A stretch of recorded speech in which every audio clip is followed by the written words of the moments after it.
1,00,000 మంది శివభక్తులతో కలిసి మహారుద్రాక్ష పూజలో పాల్గొనండి. వెంటనే కాల్ చేసి మీ పేరును నమోదు చేసుకోండి.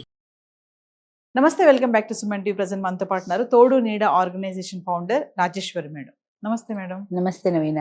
మేడం, రీసెంట్ గా సుప్రీం కూడా ఒక తీర్పు ఇచ్చింది. చాలా సంతోషకరమైన వార్త అనుకోవాలి. గృహిణులకి ఇన్నాళ్లకైనా గుర్తింపు వచ్చింది. మొన్నటి వరకు ఏం చేస్తున్నామంటే నేను హౌస్ వైఫ్ అనేవాళ్ళు. హౌస్ వైఫ్ అనగానే హౌస్ వైఫా అనేవాళ్ళు చాలా మంది ఉన్నారు ఇప్పటికీ కూడా. అవునా, నువ్వేం చెయ్యవా, జాబ్ చెయ్యవా అంటారు.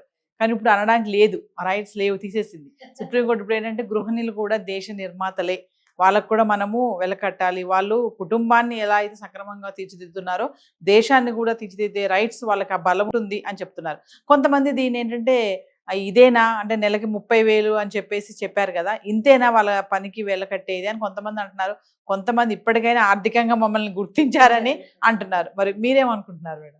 చాలా కాలం కిందట సుప్రీంకోర్టు 3,000 ఇచ్చిందమ్మా. ఏ 15-20 ఏళ్ల కింద సంగతి నాకు గుర్తులేదు. అప్పట్లో కూడా భార్యకు ఇంట్లో హౌస్ హోల్డ్ డ్యూటీస్ చేసినందుకు కనీసం 3,000 వేతనం ఉండాలని ఎప్పుడో నిర్ధారణ చేసింది 15-20 సంవత్సరాల కిందట.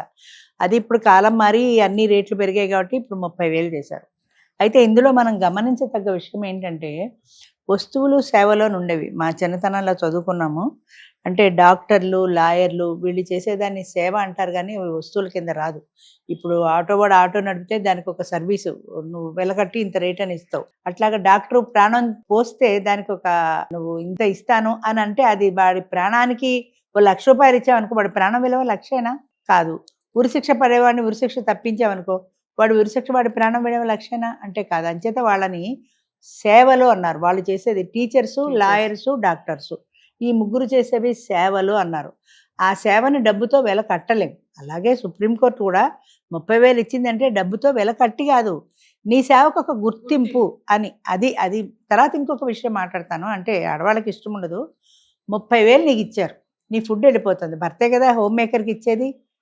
ఫుడ్ వెళ్ళిపోతుంది అక్కడే, షెల్టర్, ఇల్లు ఆయన ఇల్లే ఫ్రీగా ఉంది, నువ్వు అక్కడ ఉంటున్నావు. ఇంకా నీకేం ఖర్చు ఉంటుంది విడిగా? నీ పాకెట్ మనీ 30,000 సరిపోదు ఆడదానికి. అసలు ఏ రకంగా ఇంతేనా అని అడుగుతున్నారు. 30,000 నీకు నీ ఇష్టం వచ్చినట్టు ఖర్చు పెట్టుకోవడానికి 30,000 ఇచ్చాడు. నువ్వు సినిమాకి వెళ్ళు, షికార్కి వెళ్ళు, చీరగా అనుకో, ఏం చేసుకోమని. ఫుడ్ షెల్టర్ అక్కడ వెళ్ళిపోతుంది కదా, మరి ఇంకేం కావాలి? అంతకంటే 30,000 సరిపోదా అంటే ఇప్పుడు ఆడవాళ్ళందరూ నా మీద యుద్ధానికి వస్తారు. కానీ అది మన సేవకు ఒక గుర్తింపు అనుకోవాలి. తర్వాత ఇంకోటి ఏంటంటే వండడం పెట్టడం అనేది ఒక రకంగా బాధ్యత. కార్యేషు దాసి కరణేష్ మంత్రి భోజ్యేష్ మాత అంటారు. అంటే వాడికి కడుపు నిండా భోజనం పెట్టడం నీ బాధ్యత.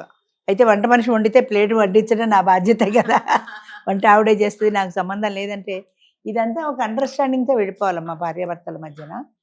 అది మనం చేసే సేవకు ఒక గుర్తింపుగా భావించాలి. కానీ నీకు ఎంత ఇస్తే సరిపోతుంది? ఒక రేటు ఉంటుందా దానికి? క్లాస్ 4 అయితే 30,000, మిడిల్ క్లాస్ అయితే 50,000, హై క్లాస్ అయితే 1,00,000, అలా ఉంటుందా? అలా ఉండదు కదా, ఎవరికైనా ఒకటే కదా. మరి అయితే క్లాస్ 4కి 30, నాకు 30 అని హై క్లాస్ ఆవిడ అడగచ్చు కదా. అంచేత ఇది నీకు ఒక గుర్తింపుగా మాత్రమే భావించాలి. కానీ అసలు ఎంతమంది ఇస్తున్నారు? ఇప్పుడు కోర్టు అంటే తీర్పు చెప్పింది. రేపు పొద్దున్న నేను ఇంటికి వెళ్ళి మా ఆయన అడిగితే 30,000 మూసుకో, నేను వంట మనిషి పెట్టుకుంటాను, నువ్వు ఇచ్చేదేంటి, నువ్వు వండక్కలేపమ్మంటారు, అంతే కదా.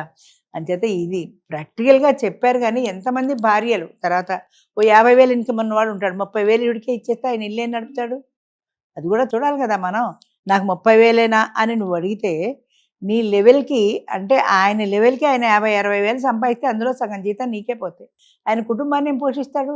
అప్పుడు నువ్వు పోషిస్తావా? పోనీ నువ్వు సరుకులు తెస్తావా, నువ్వు కూరలు తెస్తావా, ఇంటి అద్దె కడతావా?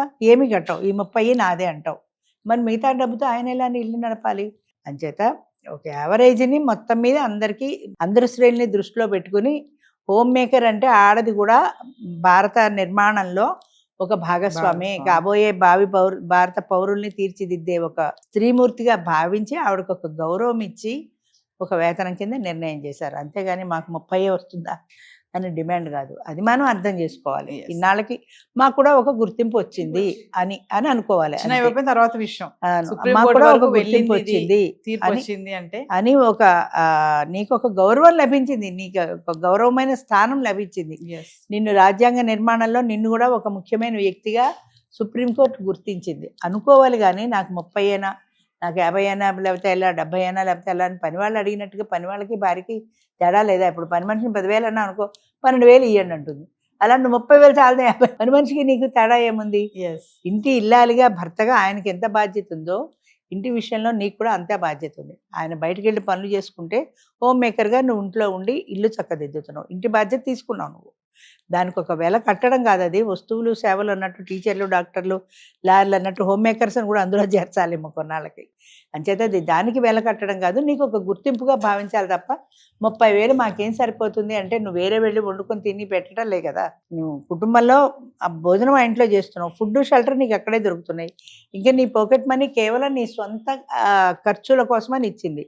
అది సరిపోదు అని అనుకుంటే ఉన్నది కూడా లాక్కుంటారు. అంటే మేడం ఈ తీర్పుతో నువ్వు హౌస్ వైఫ్ నువ్వు ఏం చెయ్యట్లేదా అనే వాళ్ళందరికీ నోర్లు మోయించొచ్చు కదా. మూతబడినట్టు అంతే. హోమ్ మేకర్ అంటే వాడు ఏం చేయటం, అవును మా వాడేం పని చేయదండి ఇంట్లో కూర్చుంటుంది అంతే అనే కాదు. చాలా మంది ఏం చేస్తావు పొద్దు నుంచి సాయంత్రం దాకా ఇంట్లో కూర్చుని అనే భర్తలు చాలా మంది ఉంటారు. వాడు వెళ్ళిన తర్వాత ఒక్క రోజు కూర్చొని గమనిస్తే తెలుస్తుంది వీళ్ళు ఎంత పని చేస్తారో ఇంట్లో. మళ్ళీ సాయంత్రానికి పిల్లలకి టిఫిన్లు, సాయంత్రానికి వంటలు, బట్టలు, గదులు, ఇన్ని పనులు చేసుకుంటారు వాళ్ళు.